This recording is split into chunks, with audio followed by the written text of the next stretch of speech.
guys, Civilord here, back again with another action figure review of quite possibly the most infamous and famous and most well-renowned and recognized figure of the calendar year 2023, for those of you watching this in the future. That is of course going to be none other than the Advanced Dungeons & Dragons Ultimate Warduke, brought to us by the fine folks over at NECA Toys. Now, if you were to tell me that there were going to be a line of 6 to 7 inch scale action figures based off the Advanced D&D line from the 80s, my first thought would be Super 7, right? They do a lot of stuff like this. They do it with the TMNT line, the Thundercats line, the Power Rangers line even, and now Silverhawks, and I'm sure there's plenty of other things in there. But no, in fact, this is indeed a NECA Toys product. And NECA has their ups and downs. They're not perfect, especially the pricing seems to be a little odd here and there. Some figures get more than others, but you know, I guess they also have budget restraints, and I'm willing to give them more of a pass with that, as opposed to someone like Hasbro, who just kind of makes excuses all the time. Because they do put a lot into the figures, even if they don't come with a lot of stuff. And Warduke here, unfortunately, does not come with as sick of a spread as literally all the other figures in this line, which is very weird. The Grim Sword comes with tons of stuff. And as far as I know, the Strongheart, is it? And Zarek, the little goblin, also come with a ton of stuff. But Warduke here kind of got the shaft. But it is Warduke, and he would have sold even if he came with just the basic Warduke necessities. So, starting off with alternate hands, he comes with 2 for the right side. Not quite sure why he comes with another grip hand. It doesn't have the other hinge in it or anything. It's literally just the same thing. I think it's slightly wider, but you can manage with the one that's on him. It's kind of weird. Then he's got a pointing finger hand, so we can pick his nose. Kind of wish he just came with 2 of these. 1 for each side. And then for his left side, he only gets 1 alt hand. He gets this open, kind of graspy hand, or as I like to call it, a turn your head and cough hand. Oh yeah! But it too has the same hinge as the other ones. Very aggressive looking hand. It looks like he's going to choke somebody out with that, but would have been nice to get a pair of those and a pair of pointy finger hands. I think that would have been fair enough. I think that would have been fair enough, right? But no, we didn't get that, so that kind of sucks. That said, we do get a couple of little daggers here. This one goes on the right hip, and this one goes on the sheath that's hanging off his left hip, which some people have had problems with because of the chain. I haven't personally. Knock on wood, it stays that way, but these are cool looking bladed weapons you can kit him out with. If I'm not mistaken, the vintage toy only had like 1 of those. That said, we also get his iconic Warduke sword, which is cool. And for the sword, we get this cool looking flame effect, which I would advise heating this thing. See, it doesn't want to go on now. But I would advise heating this thing. There we go. Before you try and shove it on there. That's what she said. Because it is a little tight. And you don't want to break that sword putting that on there. That said, it makes the sword way less flimsy when you put it on there. So that's cool. And it looks pretty awesome. I'm not going to lie. Freaking flaming swords are always awesome. I don't know one that's not. And then last but not least, we get his iconic Warduke shield. The big demon skull on the front. Kind of looks like the Motorhead guy. The big tusked pig thing, but either way, that's pretty rad. I will tell you though, the shield is made for the wrong side. If I'm not mistaken, the vintage figure held the sword in the right hand and the shield on the left. This guy holds the shield on the right hand and the sword on the left, which realistically makes sense because this arm has no armor on it, so you'd want to cover that. But the freaking scabbard on his back is sculpted and attached to the figure in a way that this arm would reach back and draw the sword. And you can't really do that if you want to use the shield. So that is a bummer. I wish the shield was, it just had the rubber straps on it. That way you could just put it over his arm. Didn't matter which arm it went on, but it is what it is, I'm afraid. But as far as Warduke goes, sick looking figure. You know, NECA always kills it with the details. Very nice sculpt and paint all throughout this guy. Very tough looking figure. I will say, the wing things on his helmet, those do feel like they're not as flimsy as the sword, but they're very hard. And I would worry about this guy taking a shelf dive. So he might have to go behind glass after this review just to keep him safe. But as far as his articulation is concerned, it's a little restricted, obviously, but he does have double ball pick in the head, so you do get pretty good range out of that at least. It will rotate, and it does tilt a little bit, but you're not going to get much on this side because of the pauldron. His arms can go out. They will fight you a little bit, but you can get them out pretty far. Back down. He does rotate here. He does have a bicep swivel.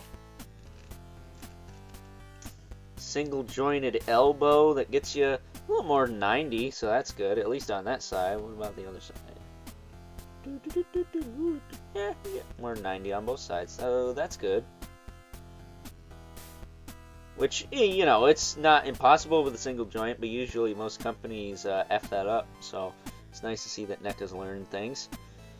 The wrist does rotate and hinge, an appropriate hinge for holding stuff, but since it's the shield hand, I can give that a pass. Now, he does have a double ball peg in the torso, so he can crunch forward and back a little bit and shift and whatnot, but it's pretty restricted with all this stuff going on. He's got all these belts and straps and harnesses and things kind of keeping him locked down, which is good because it's not, at least on mine, the tightest joint ever. So I kind of prefer that. But it is what it is. It does work, but again, it's pretty restricted. You do get some rotation out of that as well. I think the waist also rotates, if I'm not mistaken, but again, pretty locked down, all things considered. But nothing's really loose, I will say. Nothing's like wobbly loose. It just feels kind of butter smooth in there, which is probably for the best because of all this stuff going on. His hips can kick forward and back. He does have quite the loincloth though, so you're gonna have to push that up and maybe get it to go out that far. That way. He does do the split. He could do the splits again if he didn't have stuff in the way. You don't want to pop the sword scabbard off or sheath, whatever you want to call it there.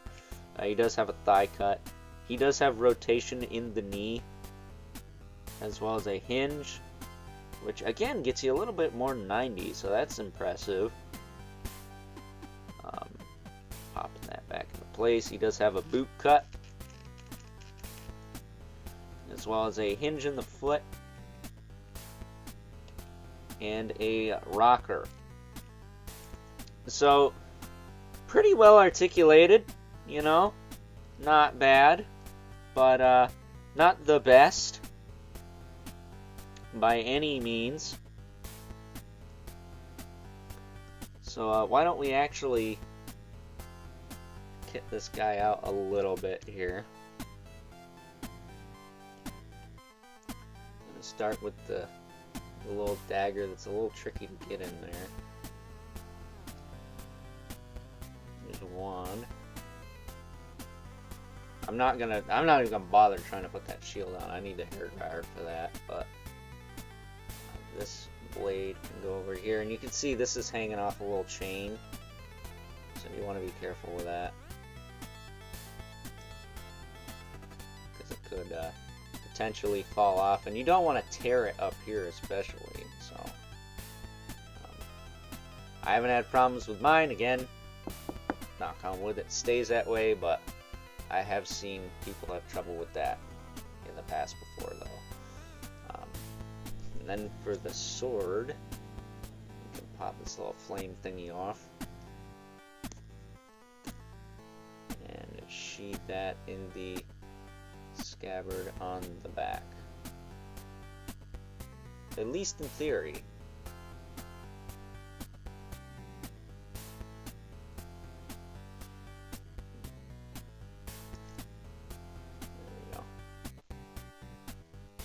There's Warduke ready to go. He's ready to rock. He looks pretty cool. But not a perfect figure, but I will tell you, he's definitely going to be on my top 10 figures of the year, or whatever I decide to do. I know I do top 13 sometimes, but maybe I won't be able to come up to 13. You never know. Never know with old Overlord Productions. He could throw a curveball at you, or he could just do what everyone else is doing, you know? But really cool figure, though. Definitely, I don't know if worth the wait's the right word, but he doesn't disappoint. We'll say that much. So, with that being said, it's time now that we move right along and take a look at some size comparisons. First up, here is good old Warduke with shield in hand, and yes, that was all of the pain in the arse I thought it would be. Thanks for that, NECA. Alongside a Masterverse figure from the fine folks over at, say it with me now, in the new Eternia Trapjaw, as well as a Super 7 Ultimate. This is, of course, the Black Falcon from the Worst line, and as you can see, Warduke's kind of chunky compared to them. Yeah. He feels a little bigger. Just a little bit. Wiggle it. Just a little bit. But anyway, maybe this is a bit of a teaser of what's going to be on my top 10 figures of the year video. Maybe it's just what I had lying around. You never know here at Overlord Productions, but getting them out of the way.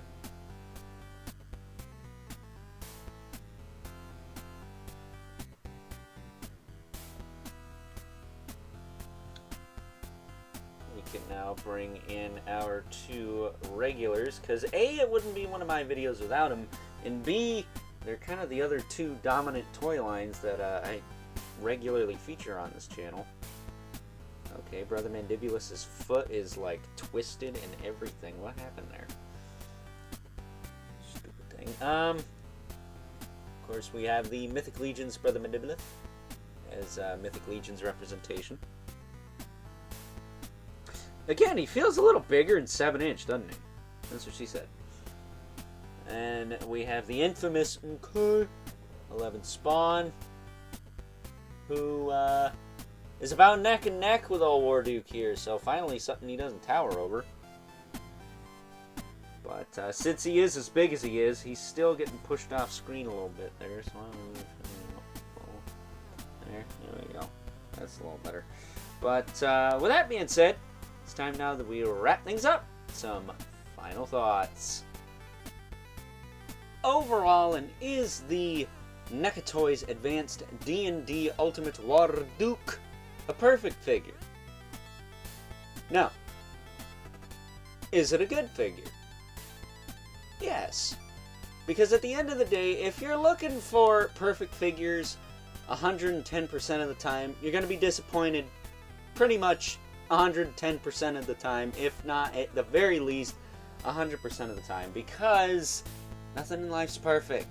This is not a perfect figure, but it's a damn good one, and I can't recommend it enough to anyone who's been waiting to finally have a 6 to 7 inch scale articulated. We won't say fully articulated, because this guy don't have double knees and elbows and all those bells and whistles, but For having single joints in the elbows and knees, he gets a little bit more than 90. That's pretty solid. You know, you can't complain. That knee is wearing armor and stuff, and he's a barbarian guy. He's not a ninja. He's not a ninja turtle. Shout out to Evil Villain there.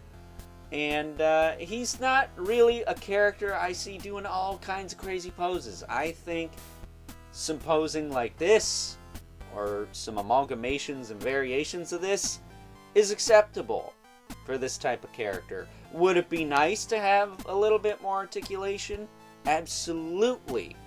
A little. Don't go crazy. I don't want no drop downs and butterflies and all that crazy crap, but some more articulation, at least some more range with what he's already got, would have made this pose a little bit easier to achieve. I'm not going to lie. So, with that being said, if you wanted a 6 to 7 inch scale Warduke figure from Dungeons and Dragons and are okay with it not being the most articulated thing in the world, but really want it to look kick-ass and stand out on a shelf, then I can't recommend this enough. If you wanted something that's like a SH Figuarts, you're not going to get that here.